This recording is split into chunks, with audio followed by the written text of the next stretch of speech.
I heard an interesting talk from a very successful alumnus of a Catholic college not so long ago. He came from a prosperous, fervent Catholic family, and his family, college graduation and achievement in a job were both highly prized. In high school, besides setting his sights on college, he dabbled in modeling and acting. In fact, just before going to college, he was chosen to be in a movie that proved to be successful. So, while in college, he ended up making movies too. He got exposed to the lure of fame, popularity, and ease. He was surrounded by people drawn into all kinds of allurements, good and bad, and by people who embraced various choices in life.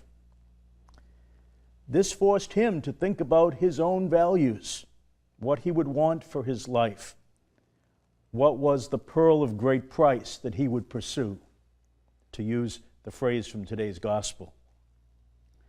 But through it all, he saw clearly the benefits of what the world has to offer, and in fact he chose, and has continued to choose, to make show business his career very successfully.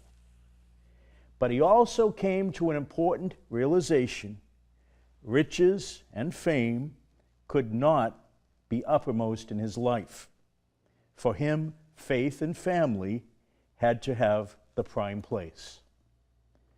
I think of that young actor and his story as we hear about a young leader, Solomon, in the first reading today.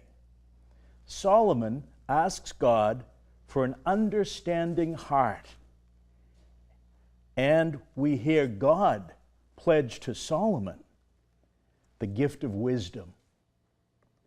If we, no matter whether we're young or old, rich or poor, can prize wisdom, that is God's wisdom, and can prize the gifts of faith and hope and love as centerpieces of our dreams and plans for life, then our lives will be well lived. How tragic if people crave anything in life but overlook giving time and attention to God. Things like riches, when they are not accompanied by wisdom, the wisdom of God, can be pretty empty. Craving the world's things or crying over not having them can be destructive to our happiness and to our holiness. What's important is contained in a wonderful line found in the second reading today. It comes from St. Paul in the letter to the Romans.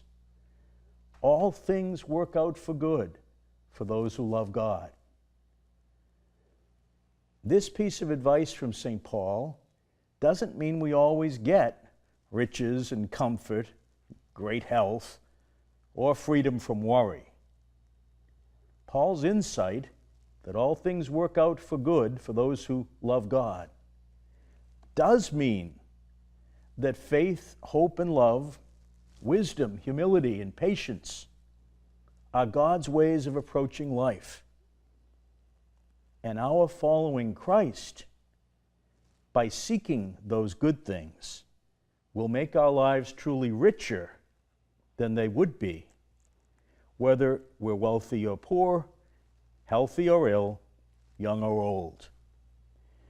What also impressed me about that young actor's talk was that he doesn't claim that by highly valuing faith and family, he's already achieved perfection. He knows he has to keep at it. And he knows that life is always calling for us to make renewed choices. In what he said, he showed that he knows he has to keep his heart and his faith practices open to God's leading him. And that's true for all of us, isn't it? I had a cousin who lived to be 100 years old. She would often say, usually about herself, "You're never too old to learn." Even Solomon, so right when he was young to ask God for an understanding heart, and so blessed to receive God's gift of wisdom, later misused God's gifts and made some bad choices. But God always gives us the chance to turn back to Him.